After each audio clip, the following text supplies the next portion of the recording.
Don McKinnon here, good old days. Pat Riley will not be with us this afternoon, and we will have our honored guest, and it will be Ed Buckley and Bob Iafrate. And Bob is the building inspector, and Ed is the highway surveyor. And so that is what they call jack of all trades, because you know it all. This is a historical tape, by the way. And we give this over to the society and the commission. And these tapes that we have, the reason we have town officials in is so that citizens who watch this show, and there are those who watch it, will know. You, right now, you may not know them. If they watch this show, though, they'll know you. And that's very important, because your job calls for, at times, to meet with people in the public, and you have to introduce yourself. And if they recognize you from a show like this, it makes it a little easier for everybody to do. So first of all, I might as well take Bob first, and then Ed. Introduce yourself to the town of Raynham as to what your job details. Well, thank you for having me. Again, my name is Bob Iafrate. I am the building commissioner for the town of Raynham, also the building inspector. I'm from Bridgewater. I've been here for 15 months now. I started last September. And my job is to make sure that everyone abides by certain building codes that we have that the state's given us, zoning codes that the town has created over the years, and try to make it simple, try to make it painless, and try to direct everyone in the same fashion so that everyone's doing the same thing and everyone knows what to expect and everyone gets a safe structure or addition or whatever they're building so that they can enjoy it for a long time. Bob replaces a gentleman named Dennis Machado. If you have gray hair like mine if you last as long as Dennis Machado. We've had Dennis on, and Dennis, we'd say, well, what else did you do in the town? And he said, nothing. That was what I did. He was building inspector. Then we had a turnover of inspectors, and Dennis stayed on as a favor to us. So basically what what Dennis did in his last 5 years or so was a favor to the town, because they just couldn't get the town didn't get its, I'll say, I'm part of it, so I'm not blaming anybody, but we didn't get our act together. And so you were interviewed for it, and your prior experience along this lines would be?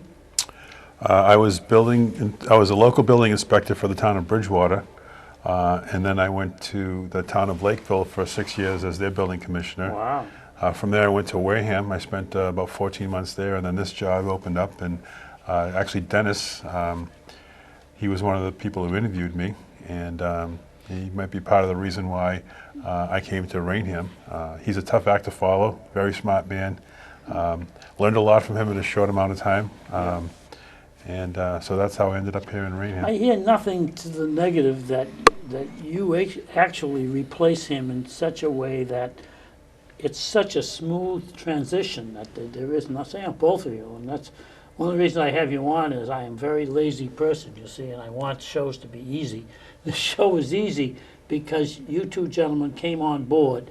You replaced people who had been here for a period of time, and yet the transition moved very, very, properly, if you will. That's the word I can use. And Dennis was always looked on as fair.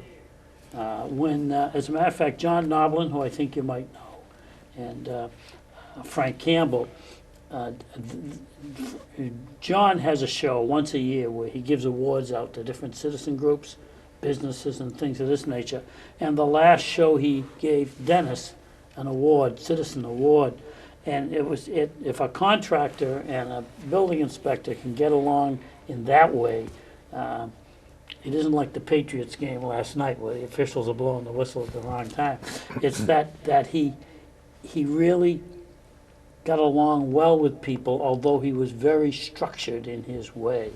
And so basically when the decision is made, it's made. And then, have you been litigated against? Has anybody taken you to court on any of these yet? No, I can't say that I have, no. But when I got here, the processes were all in place. The applications, we use the same applications. The inspection process, you fill out a form and you get an inspection, sometimes the same day, most of the time the same day. So all those things were in place. So it was an easy transition for me because between Dennis and Jen and the people that had my position before me, they put together a good process where it's easy to follow, and it's made a transition for me pretty simple. And you have other people under your charge, though.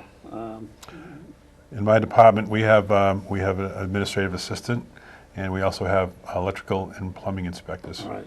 And Plumbing and gas. And they're under the charge also. They are. It works very well. We have a pretty good office, and I hope everyone gets a chance to come in and talk to us, and we can help them answer questions about anything that they're thinking about doing, any projects that may or may not require. It's first door on the left. It's the first door everyone sees when they walk in town hall. They can't miss it. I always tell the story that one of the reasons we're moving to the North School is that the building department at that time was in Gilmore Hall. Yeah. And out of sight, out of mind, usually people say, well, that's good, I'll stay away from the action, So they were talking about staying. And all of a sudden, when they saw how the town hall was coming, we think we'll join them over there, And so that's when they became the first door on the left, so it's a good location. Edward, I would ask you to describe your position, if I may. Sure. The highway, I'm actually the highway superintendent. They changed the title at some point along the line from highway surveyor to highway superintendent. That sounds more logical, to tell you the truth. And the highway department consists of three groups. There's the general highway maintenance group, which does our day-to-day maintenance operations, street sweeping, catch basin cleaning, filling potholes, answering customer complaints, resident complaints, or concerns that they might have. So the department is divided up into three groups, about equal in size, and we have a total of 12 employees under myself, one administrative person. Do you count, now I'm going to use the term, Park and Rec employees of years gone by? People who, are you aware of what happened there with Park and Rec and your employees? Yes. Do they count in your number? Yes. Okay. Yes. So we have this group in the highway, mostly related to the highway type maintenance or road maintenance activities. An administrative person in the office, public works specialist who answers the phone, takes customer complaints in, and then there's a general foreman, Joe Medeiros. And he's been there for a while. Joe's been there for 20 years, 20 plus Wow. years. Wow. Yeah. And then there's the Park and Rec group with another foreman, Tom Bullock, who leads that group, and they do all And the... what's in his charge? 2 people, would you say? There's a total, him and 2 others, permanent, and then we have another additional 2 or 3 that join him in the summertime or seasonally from basically some point in the spring till we're done in the late So his fall. maintenance of, say, this building here for the groundskeeping of the school and of fields. And Yeah, they parks and maintain the Borden Colony property, Right. pretty regimen, routinely, and any of the areas, the public areas, they go out and they mow all the grass, rake the Right. leaves, Right. do that kind of thing. And then we have the group in solid waste that run the transfer station under Buster Tow Cars. And they basically, that's a Tuesday through Saturday operation full-time up there, and there's Buster and 2 other guys running that. Up there, I remember, we usually go to what we used to call it the dump, then it's the landfill. When we politicians were running, we'd go up there and get our signatures because people all come in and we all bother them, and they don't seem to mind, they sign them, whatever it is, This is why when you see signatures on things, sometimes you gotta wonder. Because on a cold day, overthrow the world? Yeah, okay, Walter, I'm in favor of overthrowing the world. And they do So they do sign a it. good job up there. They They keep a do a tight good ship. job. It's a very neat operation. They That's keep right. it very neat and clean. I And, thought we had the county commissioner there, Barry Amaral, who's Joe Amaral's son, which if you're a townie, you know what I'm talking about, if you know, this is Taunton.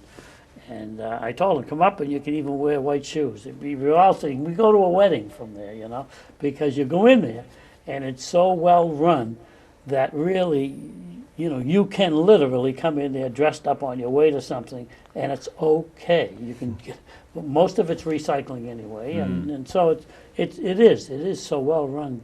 And of course, you are the second appointed person, I believe. Sometimes I get my numbers Okay. mixed up. So Roger was the first. Roger Stolte would be the first who was appointed. Prior to that, it was elected. Okay, so that was when it was the highway surveyor. That's right. And then prior to that even, at one time when Harry Carey had it, it was highway surveyor and sewer superintendent, one person.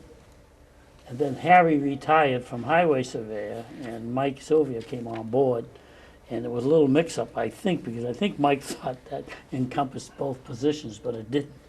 The one that was appointed would be for the highway, and the sewer department was appointed by the sewer commissioners. So it was two separate jobs, and that's when they split, and they have since split since that time. What now, I'll ask each one of you, but I'll say first of all, Edward, you're on right now. What's the most difficult part of your job? What is the most difficult?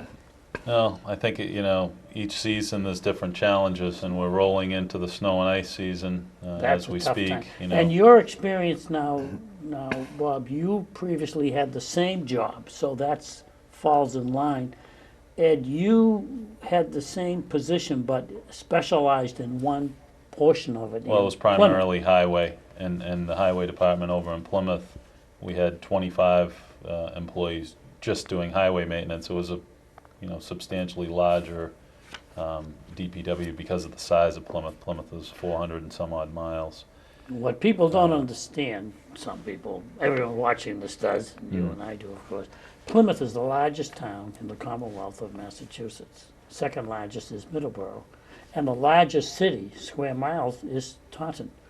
So you could start in one section of Taunton near the Norton Line and drive for over an hour and be in those three communities. That's how big those communities are. And of course, the way it works is you'd almost think Plymouth created Taunton, but Taunton basically, Billy Hanna, the historian, will tell you, is basically Boston people came down to settle Taunton. So it's interesting because Bridgewater, most people will think, moving here, that Bridgewater was part of Brockton, but in point of fact, it's the reverse. Brockton was the core, I call the core community. Bridgewater was the core, and Brockton was a suburb of. Was it North Bridgewater? Well, Referred to as North Bridgewater I at see one you've time? got East Bridgewater and West Bridgewater, don't you? So, I don't know. Yeah, I think back That's what I heard at too. one Do you point. have what it North was Bridgewater. called? Was it I called? believe I was told by people that I've talked to over the years that it might have been North Bridgewater, North and then Bridgewater. they took the name Brockton at some point. Yeah. I actually grew up in Brockton. That surprises people, though, because, one of the names you both may know is Campanelli. And Campanelli created Pleasantfield, which Campanelli started, I believe, in Brockton, in a section of Brockton, Sure. buildings on slabs, small homes, which were starter homes. My wife and I came down to the Nicholas Road in Raynham. It was our first home. And that's the way it started. And in a way, I'm kind of sorry but in a way, some of them still are starter homes Absolutely. in Pleasantfield. Now, were those after the Korean War, or was it earlier than that? After the Korean War, because I got, my gang, he's the gang, we were so old, by the time we got married, it's hard to gain what? The World War II guys used to say to me, we're in the one we won and you were in the one we tied. So I was in the Korean War. But that really got over in 1953 or 4, the war got over, I think. And I know, but I'm just saying it was 3 or 4. And then I didn't move into Pleasantfield, which was the last street in that time, in 1962. So that's the difference between the Korean War and that. So I would say all of Pleasantfield came in after the Korean. I don't know about Brockton, whether that came in as a result of the Korean War. I'm not too sure about that. Well, now, while I have you, I have an interesting thing which I've never been able. I always get an answer, but I don't. Confuses me more than helps me. There are roads that are accepted and roads that were unaccepted. And so the question would, and I know in some towns, not in Raynham, but in some towns, it gets very controversial. For example, there are people in some towns, they don't want to plow an unaccepted, that's not our road. Why should we plow that? Now, did you run into that in Plymouth at all? Was it bigger? Not me, first of all, would you explain accepted road and unaccepted? Can Well, I say that word? Is that okay? Typically, an accepted road would be accepted by the town at town meeting. Yes. And a road that's been laid out or surveyed. So that this Properly meets and engineering bounds. structured and Sure. and meets the, all the acceptance of both, I believe. Yeah, it would have to Bob, meet do you have to accept also roads? Are you No, in That's that? the planning board. The planning board accepts But the are you an roads. advisor to the planning board on They it? do ask me questions, some zoning That's what I questions. meant, We yeah. share back information back and So forth. you would be part of it and you'd also be part of it? Yes, and we would go out and do inspections on the roads. It's, typically now, at this point, you're looking mostly at, new subdivisions. And those roads are private until they become accepted by the town. And the developers are typically responsible for maintaining them until they are accepted. So we don't do the plowing and the maintenance, which is, sometimes a concern to residents this time of year, especially as we go into winter. They're not sure if the town is responsible for plowing or who's responsible. Was it Because that way in Plymouth at all? Is it that way in Bridgewater at all? That there are people in the town that did not want those unaccepted roads plowed? I've heard of it. Absolutely, I've yeah. read of it. I mean, you have quite a variety over in Plymouth. You have a lot of seasonal residents. The population fluctuates considerably. Sure, as it does down the Cape. And there's a lot of old cottage roads, single lane dirt roads. I think there's over 84 miles of dirt roads alone in Plymouth, Unaccepted? mostly. And then there's Because a how few, would you accept a dirt road? well, there's a few that I mean, are, if King Philip lived there, maybe he'd tell you to accept it. Old Sandwich Road is the oldest road, and I believe the oldest road in the Commonwealth. I'm not sure if that's accurate.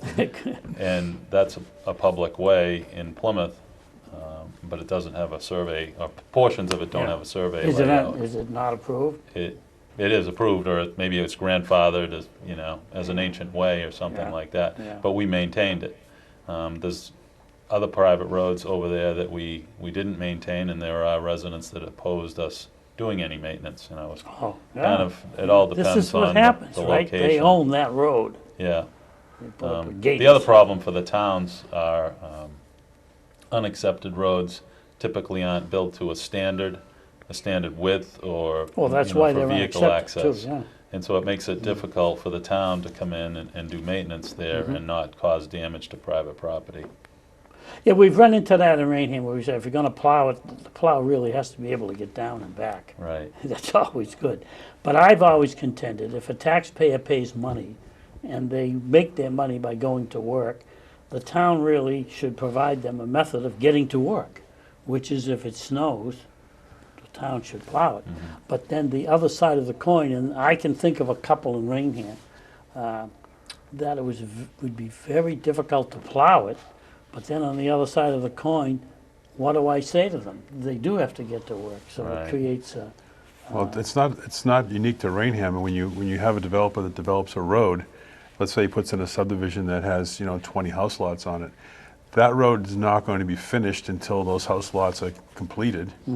And the town is not even going to consider accepting the road until all the granite curbing is in, all the drainage structures are in, the top coat is in. So until that happens, you may have 14 or 15 or 16 people who live on that road, who pay their property taxes, who travel up and down that road to go to school. The buses may go down there, but still, the developer is responsible to maintain that road up until the town accepts it when it's completed to their standards. So I think a lot of the times, that's what's going on, and people complain that, they don't see the town vehicles taking care of the road, and they're paying their taxes, but the developer is probably not showing up at 6 o'clock in the morning and maybe, later on, and it's difficult to traverse that road when you have a snowstorm. So that happens in every town, I think, not just unique to It's- this town. because, as you know, I was a selectman, so it's my job to pick on other boards.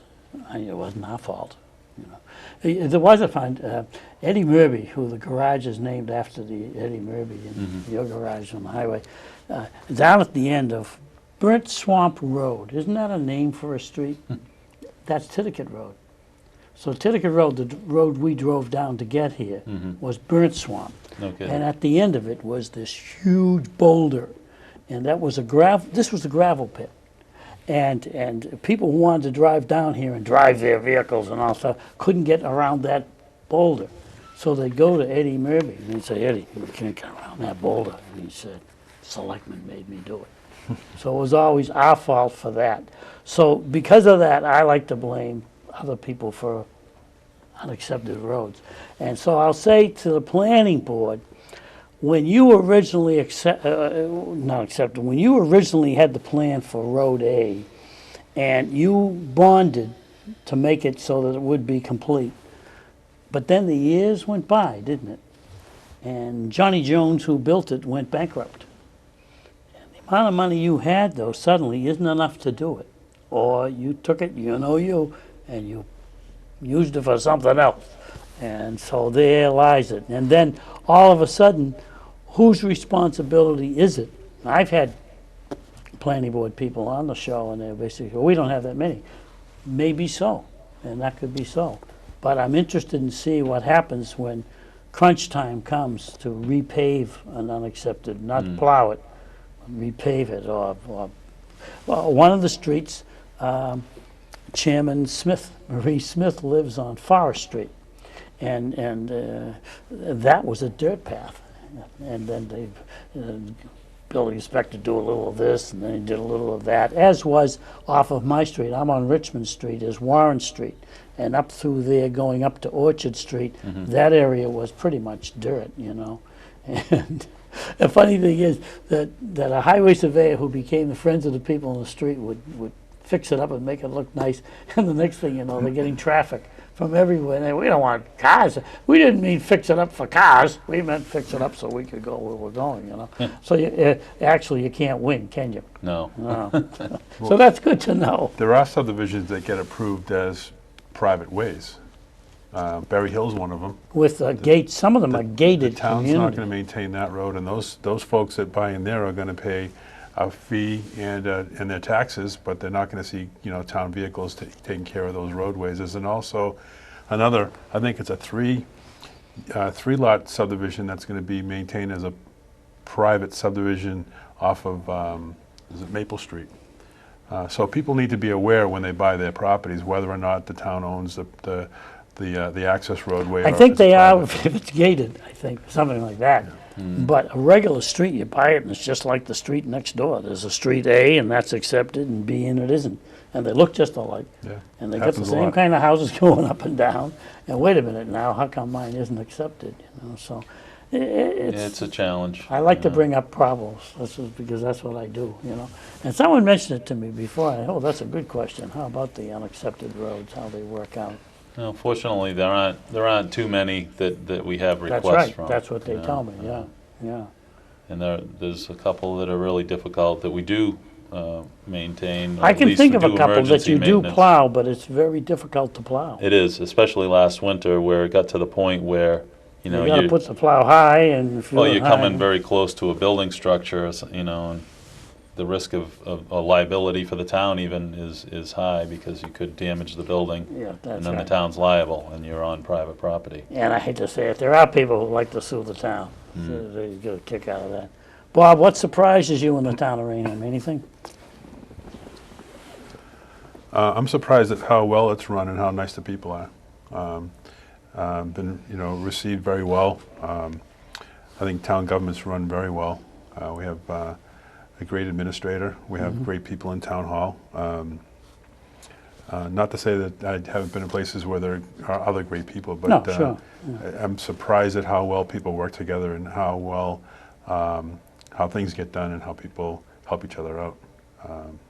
You bring up, and of course he's one of my favorites because he worked arm in arm with me for over 20, 30 years, and Randy Buckner, the town administrator. And he's retiring, if people haven't heard it, in August, I believe, of 2016. And wait till you try to replace Randy Buckner in this world, because town administrator is a very difficult position. And it calls for a type of personality where you do your job, but you don't overstep. Whereas all of a sudden the selectmen become uncomfortable because you think you're running the whole show. He never did this. He doesn't do this. So you got to get a guy strong enough to do the job, but clever enough not to act like he's doing the job, if you know what I mean. That's a good way to put it. So, Ed, surprises? You know, I agree with Bob 100%. You know, coming over here to Raynham, it was a, you know, very pleasant group of people, and it made you feel welcome right away. You know, and I really enjoy working with the people in the town, and just, you know, in general, there's a overall goal to, you know, do the right thing for the residents, and try to make, you know, all the different departments function. We try to work together. I've worked with Bob, I've worked with the planning board, the planning department, and, you know, various other groups. So it's a healthy I environment. hadn't thought about it. I'll just say, being a selectman for many years, different boards for different times. When things are affluent, there's one time, and when things are poor, there's another time. But planning board, Board of Appeals, Conservation Commission, these are your boards which you guys have to work with, but they're your line of defense. They're the ones to maintain. And what I say is that your position, now, in Plymouth, I noticed they're doing a lot of roads in around the waterfront. yes, where woods, this is where my wife Right. got on there. It's part of the 2020 plan. They're gearing up for the big 400th anniversary celebration of Plymouth. And when is that? Is that? 2020. Oh, Yes. you see, he walked me into that one, Bob. He could have got me out easily, but he let me do so this to my. that's He one of the let me do reasons that to you- myself, Eddie. I'll remember this. That's one of the reasons you see all that construction Oh, it's great. activity. It's great. And it was a good opportunity for the town, which needed some revitalizing downtown. Right. Yeah. So yeah, they're really doing some nice things over Yeah, it there. really looks nice. It's a lot of money too. It's a very expensive. And what I really think Plymouth excels in its center, and I think Bridgewater does too, but Bridgewater Center is about 10% probably of Plymouth's. Plymouth goes for Yes. well over a mile. Beautiful. Yeah, well, you have North Plymouth and then downtown And Plymouth. but it's well rented. Yeah. And all, which, not to criticize Taunton, because that's, you know, very connected to Raynham and to me and my family. But Taunton really has trouble renting out its center. And so as a result of this, it creates empty stores and problems so like that. But see, Plymouth doesn't seem to have done that. Well, you have the water attraction, you know, certainly. They tell me that. Yeah. You know, it's funny, I sat at a thing for, I forget, it was probably for Senator Mark Pacheco, who's a friend, you know, and there were the planners who come in, people from other towns who come in and to tell Taunton how to resolve their problems. And I always bring up Plymouth because I love it down there in the center. And anyway, so well, they got the waterfront. But see, you gave the same thing they did. I said, I don't want to hear why somebody's doing good. I want to hear, how do you do good? I don't, you know, that's wonderful what Right. they did. But you're right, that is one of the factors involved in it. It is funny, we're coming down, you look at, see, you'd be surprised how long I fought. I fought over a year to get that clock, and this tells us where we are. I want to thank both you gentlemen. I would like you to come back at some future time. If we have issues coming up especially, I'd appreciate it when you came Sure. back. So Anytime. Bob and Ed, thanks very much for coming in. And I Thank think you for it's having been us. an educational experience for our viewers, and for me. Thank you Sure. very And much. if anybody has any questions, feel free to contact me directly at the Highway Department, you know, for Right. any concerns regarding the road. I've always found you, both your departments, easy to talk to and come into the... See, 20 seconds, and Matt will take that, and he will run that right to the second, and then some shows, people say things they shouldn't say after the mic goes out, so Matt leaves it on, just so in case he can teach you humility. Well, thanks again for coming in, and you'll Thank you. probably be back sometime in the future. That'd be great. I enjoyed myself. Thank you. Thank you. I'm glad you did, Yeah. because I wanted to make...